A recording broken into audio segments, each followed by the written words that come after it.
I'm sorry, but don't wanna talk. I need a moment before I go. Pada zaman dahulu kala, di sebuah desa tinggal sebuah keluarga yang terdiri dari ayah, ibu, dan seorang gadis remaja yang bernama Bawang Putih. Mereka adalah keluarga yang bahagia. Meski ayah Bawang Putih hanya pedagang biasa, namun mereka hidup rukun dan damai.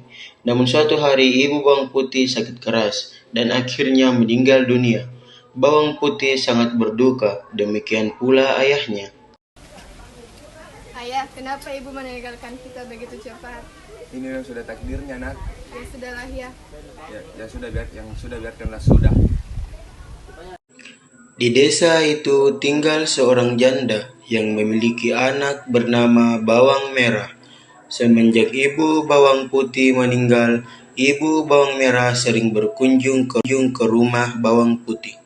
Dia sering membawakan makanan, membantu Bawang Putih membereskan rumah, atau hanya menemani Bawang Putih dan ayahnya ngobrol. Bawang Putih, ini ada sedikit makanan untukmu. Oh iya, terima kasih Bu. Ya udah, ibu pergi dulu ya. Oh ya, salam buat Bawang Merah ya.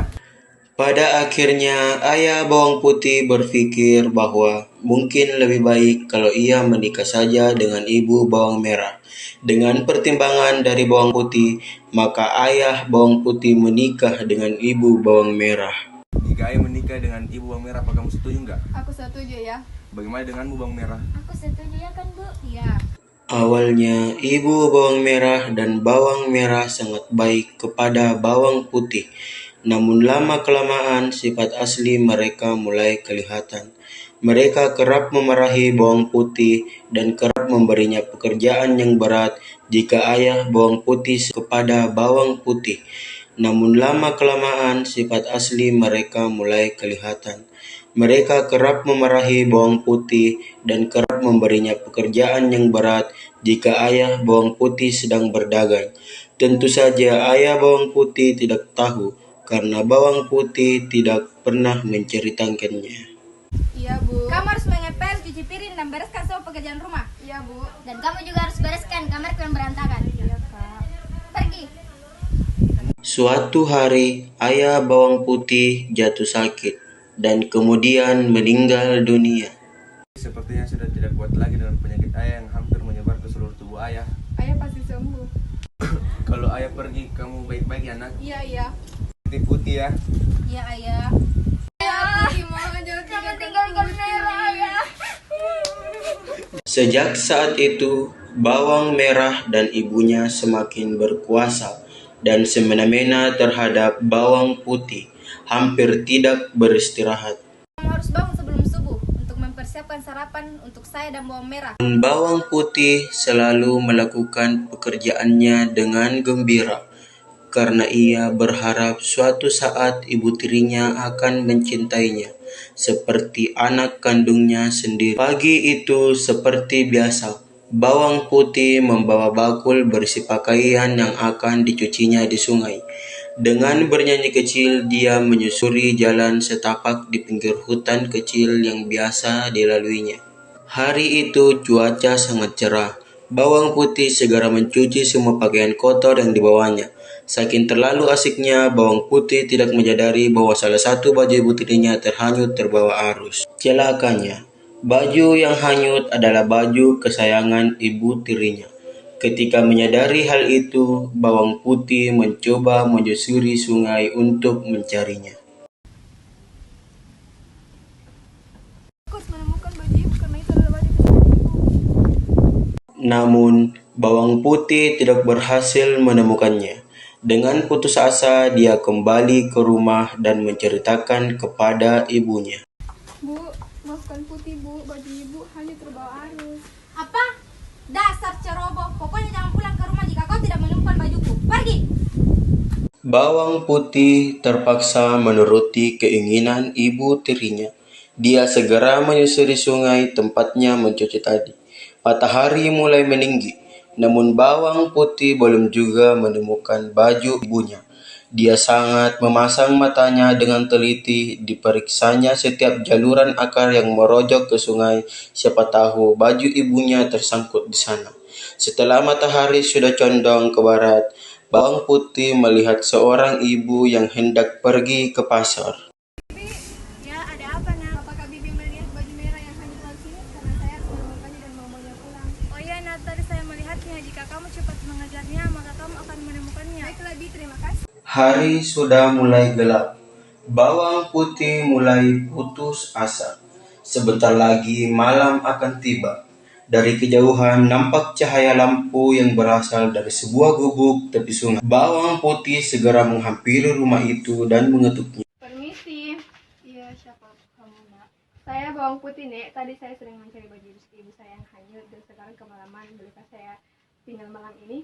Iya, tadi baju itu tersangkut di depan rumah aku. Baiklah, Nek. Saya akan menemani nenek selama 1 minggu. Selama seminggu, bawang putih tinggal bersama nenek itu. Setiap hari, bawang putih membantu mengerjakan pekerjaan rumah nenek. Tentu saja nenek merasa senang. Hingga akhirnya genap sudah seminggu. Nenek pun memanggil bawang putih. Janjiku kamu boleh membawa pulang baju ini. Dan satu lagi, kamu bisa membawa labu kuning ini. Salah satu labung kuning ini sebagai hadiahnya. Tidak usah, Nek. Ayolah Bawang Putih. Ya baiklah, Nek. Putih ambil yang kecil. Kenapa memilih yang kecil? Karena takut tidak bisa membawanya. Sesampainya di rumah, bawang putih menyerahkan baju merah milik ibu tirinya. Ini bajunya. Ya sudah, sana pergi. Bawang putih pun pergi ke dapur untuk membelah labu kuningnya. Alangkah terkejutnya bawang putih ketika labu yang terbelah berisi emas permata yang sangat banyak. Emas? Ibu, aku dapat emas. Hai gembel, kamu dapat emas ini dari mana? Ya, dari mana? Waktu itu aku mencari baju ibu yang hanyut di bawah sungai. Kemudian kemalaman dan disuruh menginap selama 1 minggu di sana. Setelah genap seminggu, diberi hadiah ini. Setelah mendengar cerita bawang putih, bawang merah pun berencana untuk melakukannya. Bawang merah, kamu harus melakukan apa yang dilakukan oleh anak sialan itu. Baiklah. Ya sudah, besok kamu pergi ke sungai untuk mencuci baju. Iya, Bu. Keesokan harinya, bawang merah pun menghanyutkan bajunya ke sungai. Setelah itu dia sampai di rumah nenek.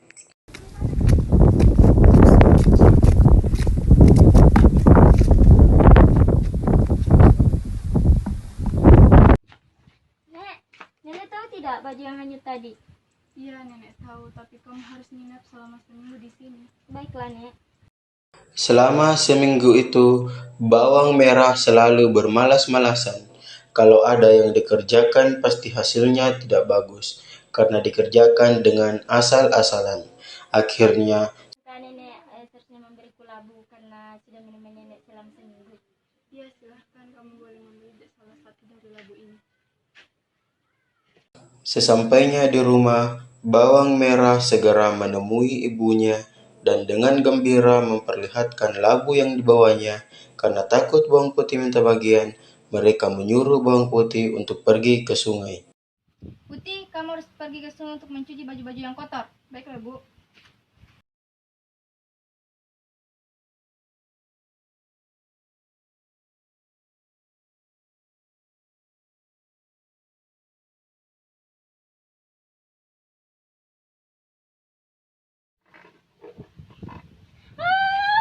Setelah bawang putih pergi, mereka membela labu tersebut. Tapi ternyata yang keluar bukan emas,